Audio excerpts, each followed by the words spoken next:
Hey everybody, Kevin Carr here with Rachel Lehman of Beyond My Life. Hey guys. Yeah, and we are excited just to have a conversation today. We met usually a couple of months ago online, and I've had this conversation kind of in my mind and my heart for a while because I knew it would benefit a lot of people who tune in and who have the chance to watch this video online after this. And we really want to talk today about what domestic violence survivors experience. And I think for a lot of us who maybe haven't been in a situation where we've experienced domestic violence firsthand, there's a gap of understanding. Mm-hmm. And so when we have an opportunity to maybe be a good neighbor or a good family member or a good friend to help someone who's in a situation, we sometimes don't feel really equipped. And I'm sure, Rachel, that you've seen it all.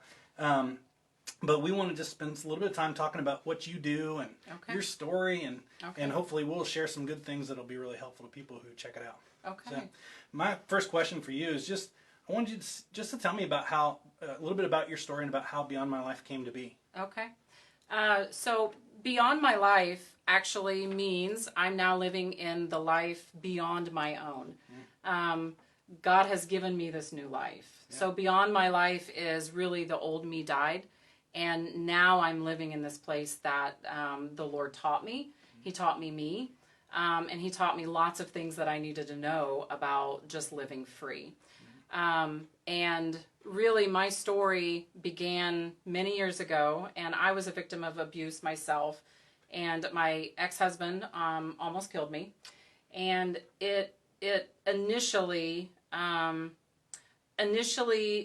was a struggle with just finding resources, finding support, finding really anyone that was interested. In the community I was in didn't have a lot of resources, didn't have a lot of support. Mm-hmm. The church I was in didn't understand abuse. Pastor didn't understand abuse. And, this was many years ago, although I know some of those things are still happening today. But things got really, really bad for me. I felt like I was crazy.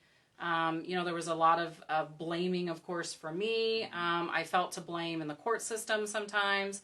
And not everything turned out against me, but not everything was for me either. Right. And so I just needed a lot, after my ex-husband almost killed me, and those resources weren't there. Yeah. And so you kind of fast forward a year and a half, 2 years, and I ultimately lost everything.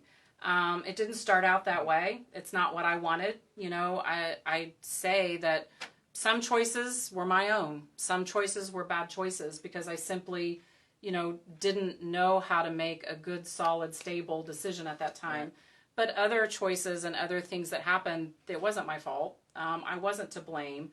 Life just kind of went away from me and I couldn't control it anymore. And so after I lost everything, really it's that moment that I was praying to die. I wanted to die. I didn't feel like I was a good mom. I didn't feel like I was ever going to get over this. I didn't feel like there was really any help for me.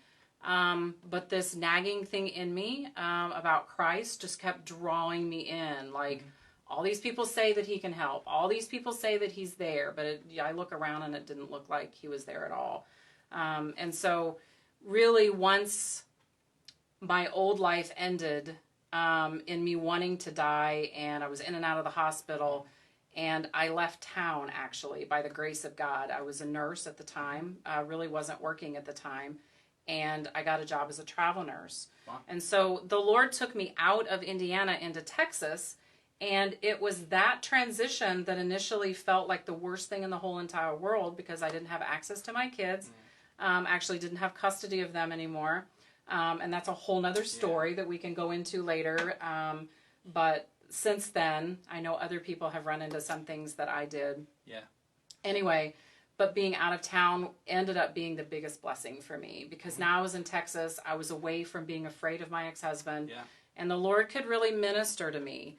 And so Beyond My Life kind of started in that transition of the old me died.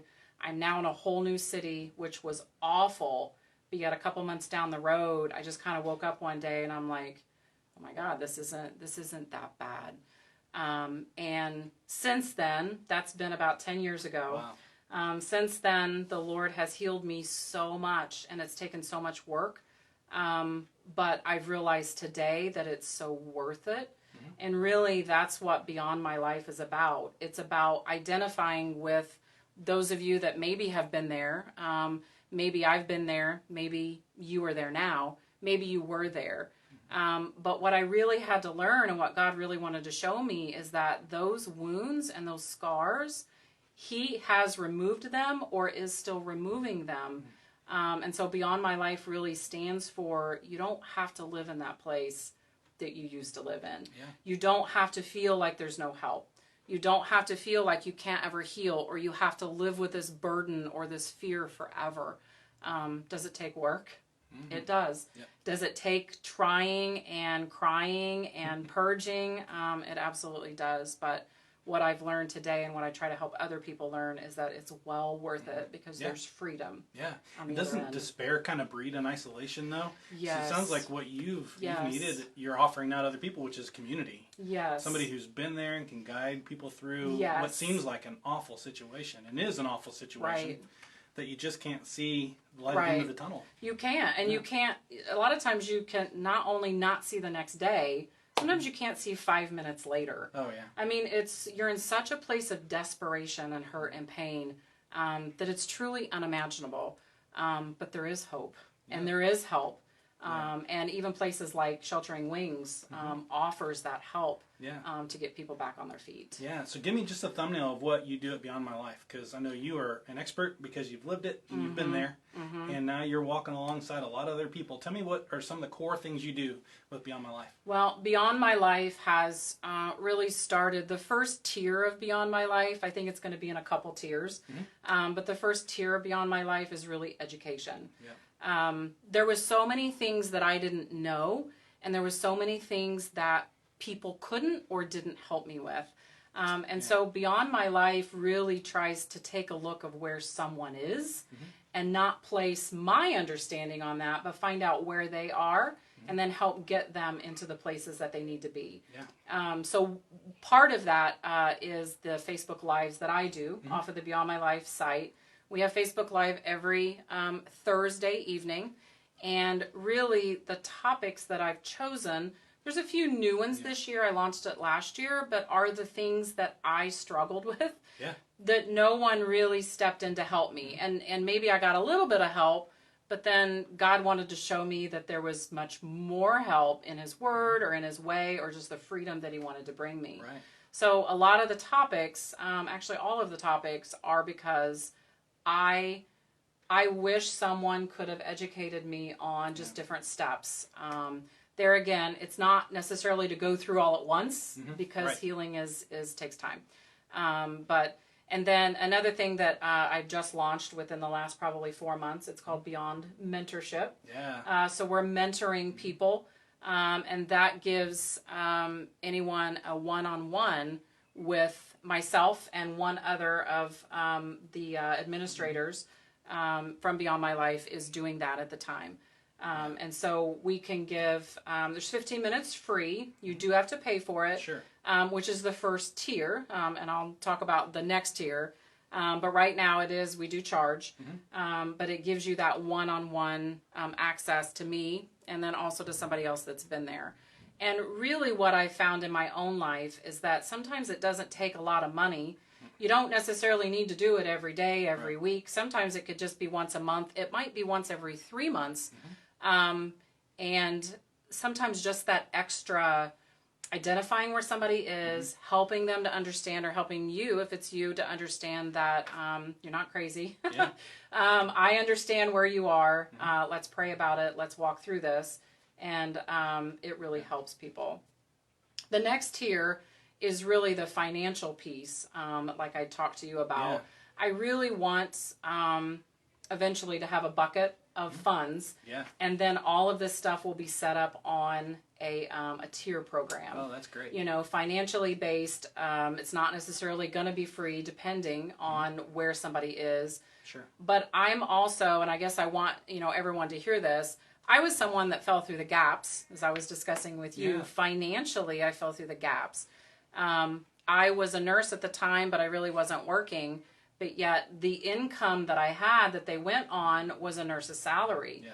And so I didn't qualify for anything. I didn't qualify for housing. I didn't qualify for babysitting help. I didn't qualify for anything. To me, ultimately, that was such a huge negative against my life and where I was. I didn't even qualify for free counseling or anything like that because of where I was. And there was just not a lot of resources in the city that I was in. And so the goal in my heart is eventually to create something to where if you can pay for it, you're going to pay for it. Oh, yeah. But I'm not necessarily going to make the tier like everybody else makes the tier because I get it. You know, it's a where is your income going? Yeah. Part of Beyond My Life is hopefully being able to show people maybe where some of their money is going that it shouldn't be going. Sure. But really having an understanding that I get it. Just because an income is there doesn't mean that's actually what you have to spend in life. Sure. Yeah, I love it. Yeah. Well, just a cursory glance down through your website, you've got a lot of great content out there. So describe the typical conversation with somebody who's maybe happened upon your site. They're in the midst of a difficult situation at home, and they reach out to you. What are those conversations like? You know, I was thinking about that the other day, and I can't say that any conversation is typical. No. Because it's so crazy how everybody's life and situation and stuff that happens to them is so different. But I think that one of the main commonalities of conversations is people will tell me that I get it. Another commonality is that they don't have support where they are. Right. They don't feel supported. They don't have a lot of ability to even find anything or find a resource, or they have nowhere to look. Yeah. So a lot of what we do or in the community, the online community that we have, is help people either find resources or lead them to maybe a different local resource that they hadn't thought of, or even ways to, not a lot of financial help out there, but there is maybe some out-of-the-box other things. So a lot of the conversation is about resources, but sometimes people get a hold of me because they do want to start that process of healing. Yeah. And really, it's that I'm different. Yeah. I'm different than most people because I've been there. Yeah, exactly. And I've not been through everything, but I've been through a lot in my life. And I can identify with a lot of people. Yeah, and when you've experienced trauma, you recognize it in other people, and you can help deal with it in a unique way that somebody who hasn't experienced it doesn't really know how. Right. Yeah, I think in my conversations with people who maybe haven't experienced domestic violence firsthand, I sometimes pick up on, I guess I would call it a subtle victim blaming. Right. Not that anyone ever points fingers and blames someone who's a victim, but there's a subtle kind of nuance in some of the comments and questions that I hear. Like, for example, why would someone let themselves get into a situation like that? Yeah, so do you hear those kind of questions? And if so, how do you answer them? I do hear that. Maybe not as much as I used to in my local community because most people know what I do. Yeah. But the people that don't, I think how I address it is really, I will shift into telling them my story. Yeah. Not a long, lengthy anything. It's just, well, this is how I felt when I was there. And I didn't know. And, most people don't choose that. It's such a slow fade into that place. You have no idea how you get there. And so I really try to, I'm a teacher at heart, so I really bring in education, and I really bring in my own life. Not going to lie, it used to offend me. Yeah, sure. It did, but I've gotten to the place, I feel like I've healed so much. Yeah. Sometimes there's a few comments that still, like sit with me the wrong way, but for the most part, I can just basically, I know they don't know. Sure. Most people are not intentionally, I have found in life, most people are not intentionally doing something or saying something. Sometimes people are quick to judge, but it doesn't necessarily mean their heart is evil or wicked behind doing it. A lot of times people just have no experience. Yeah. So really I just try to offer that place of understanding, but also educating them. Oh, yeah. Dropping a seed. Right. Well, and it's an opportunity. When someone even is just interested enough to make an observation or to ask a question, there's an opportunity, like you said, to plant a seed. Right. And what I think people don't understand is that you use the term slow fade, and I think that's really descriptive. And when you're in the midst of a situation where you're being abused, it's like you just can't see out to make a clear decision or to make things straight and to make things logical and make sense. There is no logic when you're there. And I mean, I remember those days. It's like there is no logic. Right. It's not easy to leave. There's so many things behind, you know, just making that decision. Yeah. It's hard. I had a conversation with a church leader the other day who had some conversations with people who were in domestic violence situation, and they were really afraid to leave home because they were worried about their pets. Yes. And, you know, I think, well, that's completely logical if you're worried about your pet, or you're worried about your kid, or you're worried about whatever other obligation you have in life, or whatever thing you're responsible for. Right. And then you have someone who's an abuser who's twisting and changing things and manipulating and playing mind games. It becomes very unclear very quickly what you should do and how you should act. Well, and it's so funny, and I won't go long into this, but I didn't even know I was being abused. I wasn't physically being hit, but yet I guess I just thought I didn't like how I was treated. No. But I didn't know it was abuse. I honestly didn't know it was abuse until after I almost died and got out, and the police officer was talking about it. Wow. And since then, I've heard so many other people or seen things online or Facebook or whatever of the same thing. Yeah. So validated me, but not everybody knows that they're being abused. They probably know, I can't stand this. Yeah. But abuse is sometimes just not this, you know, cookie cutter thing. Yeah, nobody carries around a checklist. And No, says, yes, I know. yes, That's me no. today. Yeah, exactly.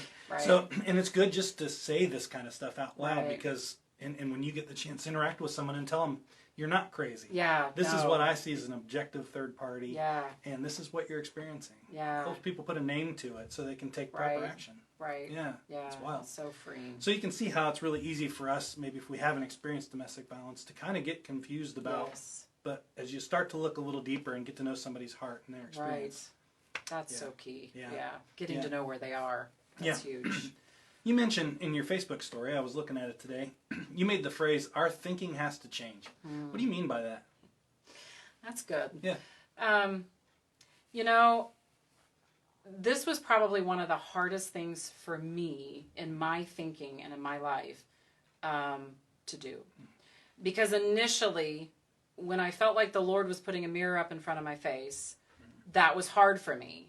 But really, the thinking that needs to change is that we believe we can't heal, and that really the person to change is yourself.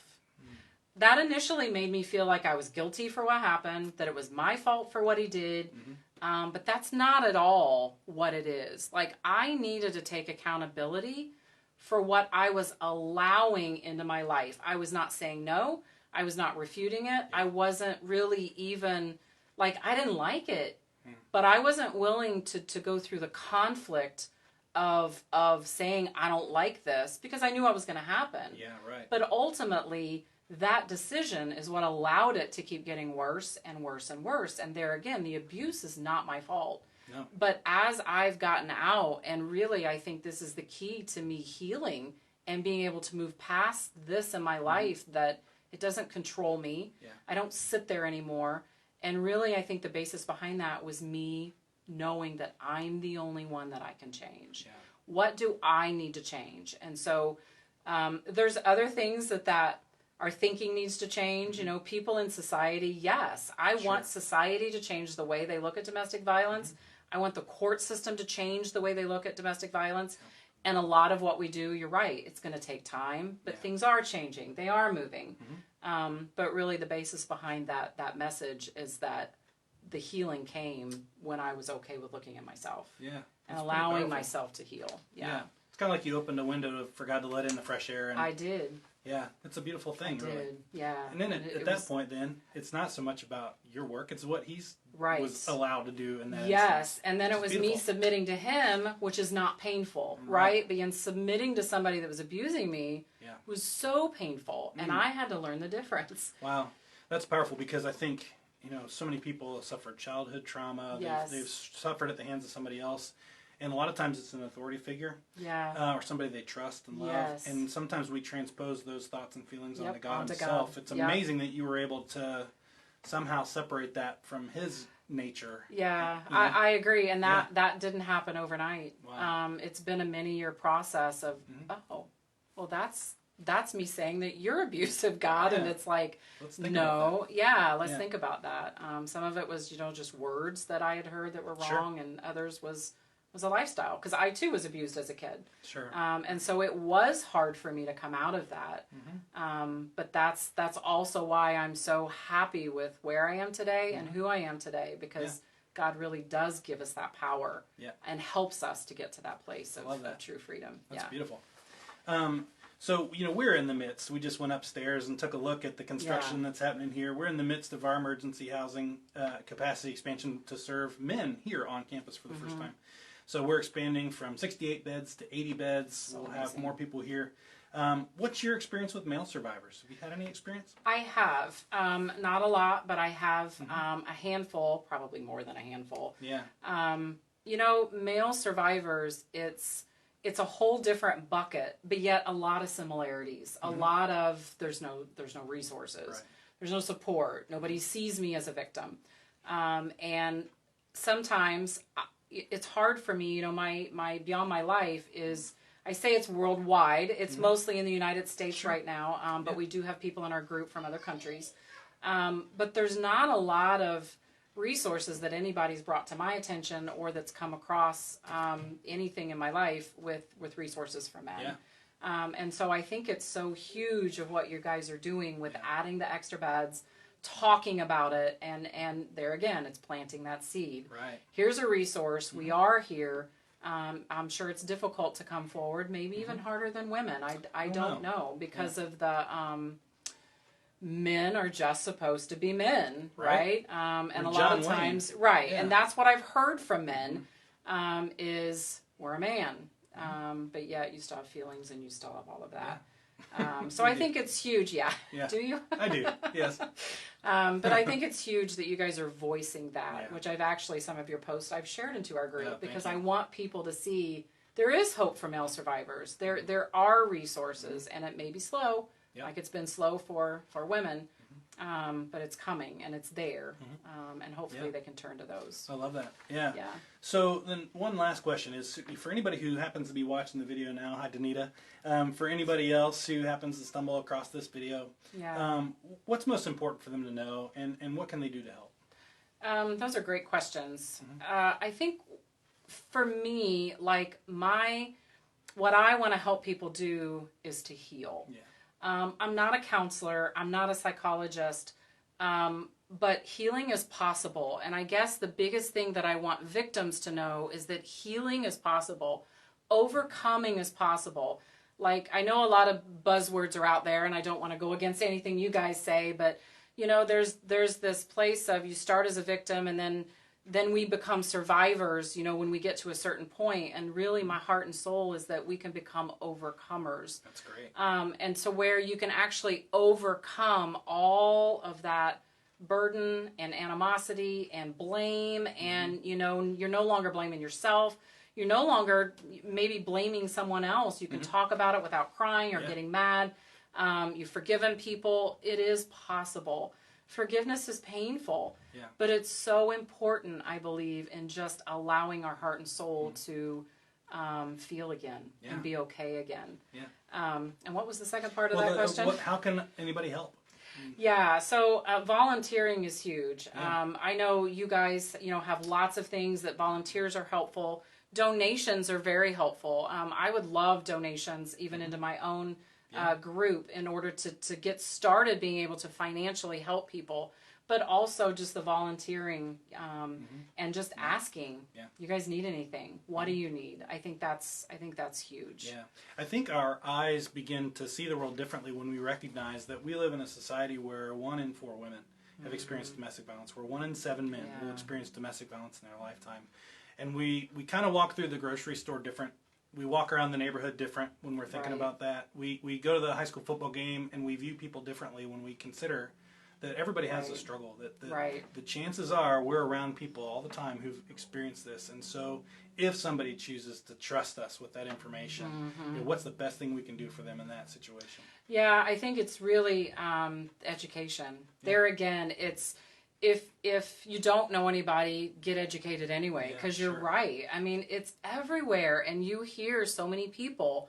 I had no idea until my aunt went through it, or my stepmom went through it, or my cousin, or whatever. And heaven forbid that somebody dies, before they get educated. But, in this day and age, it's so, I don't want to say easy, but it's easy because you can pop online and not only read about it, but now there's starting to be some videos about it. And different things where you can actually get into that place and see it for yourself. Yeah. And then the other thing I think is, if it's happening, say something. Yes. If you see it at the store, say something. Be safe. Call the police. Do something. It's not always confronting what's happening because you want to stay safe yourself, but it's actually do something. Use your voice and say something, because I think that in itself is one of the big reasons and ways that it stays silent for so long. Yeah. Whether it's a victim or a family member or whatever, we stay silent. Yeah. And that has to change. Yeah. So I feel like we could stay here and talk for a long time. I love your transparency. I appreciate you sharing with our audience and our people here on Facebook Live, what you've experienced. And I hope that it all helps us to kind of see things a little differently. But if you want more information, be sure to follow Rachel out on Facebook. Go to beyondmylife.org and see some of that great content she's got out there. If you have friends, tip them off as well. Yeah. Lots of great stuff today. I'm really glad you came out and took time to meet with us. Thank you. So, if you have additional questions, feel free to post on her Facebook page. Post on our Facebook page. We'll want to answer those questions. Next week, I'm going to resume kind of our conversations directly about our men's expansion. I'm going to hang out with the other guy on staff here at Sheltering Wings, Michael Finley. He's our facilities director, and we're going to put on hard hats if we have to and go upstairs and take a look at the facility and give everybody a little bit of a tour around. So thanks for tuning in. Make sure that you follow Rachel and also thank her for coming today. So thanks, Rachel. Appreciate it. Thank you. Thanks, guys.